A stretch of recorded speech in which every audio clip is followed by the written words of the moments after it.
পৰিৱেশ সুৰক্ষা সমিতি অসমৰ উদ্যোগত কল্যাণকামী মহিলা সমিতিৰ সহযোগত ৫ জুন বিশ্ব পৰিৱেশ দিৱস উপলক্ষে ভাষাৰ ওজা হেমচন্দ্ৰ বৰুৱা সোঁৱৰণী বৰ্ষজোৰা গছপুলি ৰোপণ বিতৰণ আৰু প্ৰতিপালন কাৰ্যসূচী ২০২৪ৰ লগতে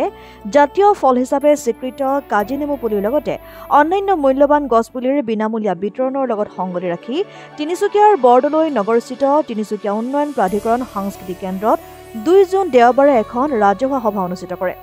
উক্ত সভাৰ শুভাৰম্ভ কৰে স্থানীয় বিধায়ক তথা অসম চৰকাৰৰ কেবিনেট মন্ত্ৰী সঞ্জয় কিষাণৰ লগতে নিৰ্দিষ্ট বক্তা হিচাপে উপস্থিত থাকে অসম কৃষি বিশ্ববিদ্যালয়ৰ অধীনস্থ তিনিচুকীয়াৰ টেঙা আৰু ৰোপণ শস্য গৱেষণা কেন্দ্ৰৰ মুখ্য বিজ্ঞানী তথা গৱেষণা বিষয়া বিজিত কুমাৰ সাউদ।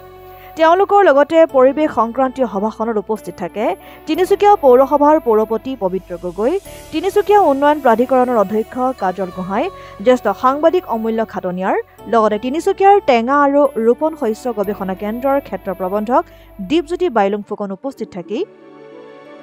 পৰিৱেশ সংক্ৰান্তীয় সজাগতামূলক দিশসমূহৰ লগতে নেমু টেঙাৰ গুৰুত্ব সম্পৰ্কত ভাষণ প্ৰদান কৰে। লগতে উপস্থিত ৰাইজৰ মাজত পৰিৱেশ সুৰক্ষা সমিতিৰ নেতৃত্ববৃন্দই নেমু টেঙা পুলি বিতৰণ কৰাৰ লগতে আন বহুমূলীয়া গছপুলি ৰোপণ কৰি পৰিৱেশ সংৰক্ষণৰ ক্ষেত্ৰত এক পৰিৱৰ্তন অনাৰ এক প্ৰশংসনীয় পদক্ষেপ গ্ৰহণ কৰে। ২ শতাধিক ৰাইজৰ উপস্থিতিত অনুষ্ঠিত হোৱা এই অনুষ্ঠানত সকলোৱে পৰিৱেশ সুৰক্ষা সমিতিক একেমুখে প্ৰশংসা কৰা পৰিলক্ষিত হয়।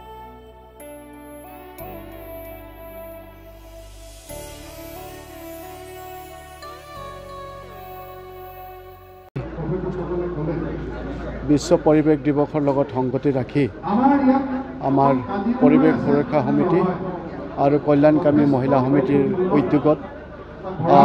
অসমৰ ফল জাতীয় ফল কাজি নেমু পুলি বিতৰণ অনুষ্ঠানত মই আজি উপস্থিত হৈ নিজকে ধন্য মানিছোঁ যে আজি উদ্যোক্তাসকলে ইয়াতে প্ৰায় ৫০০তকৈ অধিক কাজি নেমুৰ পুলি এখেতসকলে বিতৰণ কৰিছে আৰু বিশেষভাৱে তেওঁলোকে আজি দীৰ্ঘদিন ধৰি পৰিৱেশক লৈ পেলাই তেওঁলোকে নিজৰ দায়িত্ব পালন কৰি আহিছে। বিশেষভাৱে ঋতুৰাজ ডাঙৰীয়াৰ লগতে তেওঁলোকৰ সতীৰ্থসকলে প্ৰত্যেক বছৰে তেওঁলোকে বিভিন্ন অঞ্চলত গৈ পেলাই পুলি বিনামূলীয়াকৈ প্ৰদান কৰাৰ লগতে ৰোপণৰো ব্যৱস্থা কৰিছে আৰু তেওঁলোকে কেৱল পুলি ৰুই পেলাই এৰি নিদিয়ে, তেওঁলোকে পুলিজোপা কেনেকৈ ডাঙৰ দীঘল কৰিব তাৰ কাৰণে সম্পূৰ্ণ দায়িত্ব তেওঁলোকে পালন কৰে আৰু যাৰ কাৰণে আজি তিনিচুকীয়াৰ বহু অঞ্চলত আপোনালোকে বহু ধৰণৰ গছ পুলি আপোনালোকে দেখা পাব। তো গতিকে তেখেতসকলক মই শুভেচ্ছা জ্ঞাপন কৰিছোঁ আৰু নিশ্চিতভাৱে অহা বিশ্ব পৰিৱেশ দিনাখন যাতে আমি সকলোৱে একোজোপাকৈ গছ পুলি ৰোপণ কৰোঁ তাৰ কাৰণেও মই আপোনালোকৰ জৰিয়তে মই সকলো সদাশয় ৰাইজক অন্তৰৰ সৈতে মই ধন্যবাদ জনাইছোঁ আৰু আশা কৰিছোঁ যে আমি এনেধৰণেই আমাৰ পৰিৱেশ আমি নিজেই ঠিক কৰি ৰাখিব লাগিব। ভৱিষ্যত জন্মৰ কাৰণে আমি এই দায়িত্ব পালন কৰিব লাগিব আৰু মই আশা কৰিছোঁ যে বৰ্তমান অসম চৰকাৰো এই বিষয়ত যথেষ্ট গুৰুত্ব প্ৰদান কৰিছে। গতিকে আমাৰ তিনিচুকীয়া জিলাবাসীৰ সকলোৰে দায়িত্ব আছে। ইতিমধ্যে আপোনালোকে জানে যে বহু পুলি আমি ৰোপণ কৰিছোঁ, কিন্তু পুলি ৰোপণ কৰা পুলিবিলাকে যাতে আমি তাক কেনেকৈ ধৰণৰ ডাঙৰ দীঘল হ'ব তাৰো দায়িত্ব যাতে আমি পালন কৰোঁ, এই সুযোগতে মই তাকো আহ্বান জনালোঁ। ধন্যবাদ। আজি আমি ৫ জুন বিশ্ব পৰিৱেশ দিৱস উপলক্ষে প্ৰতি বছৰ দৰে ৰাজ্যৰ মাজত আমি আগতীয়াকৈ গছপুলি বিতৰণৰ এক বিশেষ ব্যৱস্থা কৰোঁ যাতে ৫ জুন বিশ্ব পৰিৱেশৰ দিনাখনে প্ৰত্যেকে এটা গছপুলি ৰোপণ কৰিব পাৰে। কিন্তু এইবাৰ আমি বিশেষভাৱে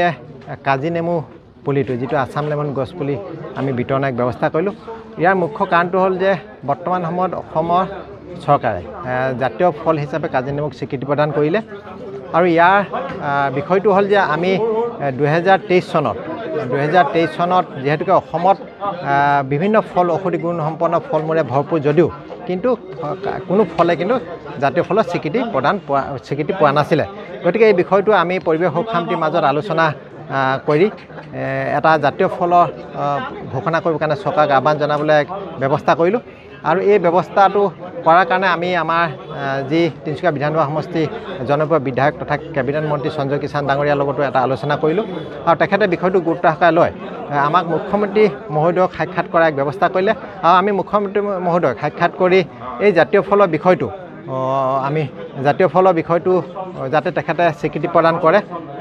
আমি স্মাৰক পত্ৰ প্ৰদান কৰিছিলোঁ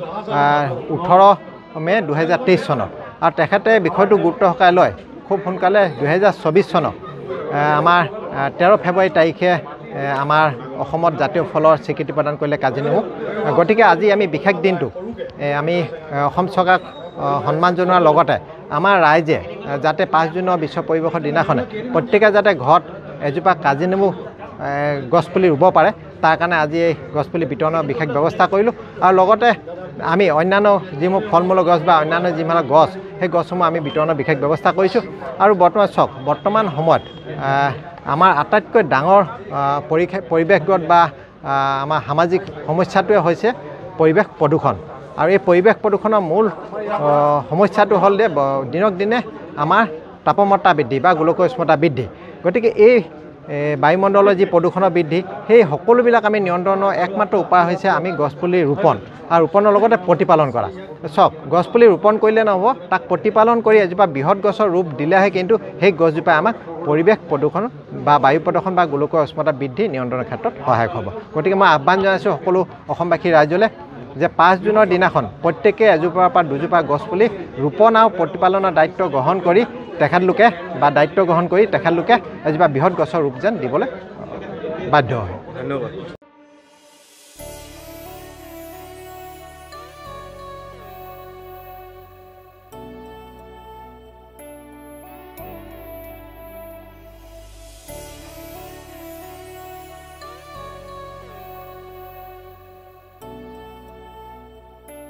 তিনিচুকীয়াৰ পৰা অজয় শৰ্মা ৰিপৰ্ট ডেমক্ৰেটিক আছাম।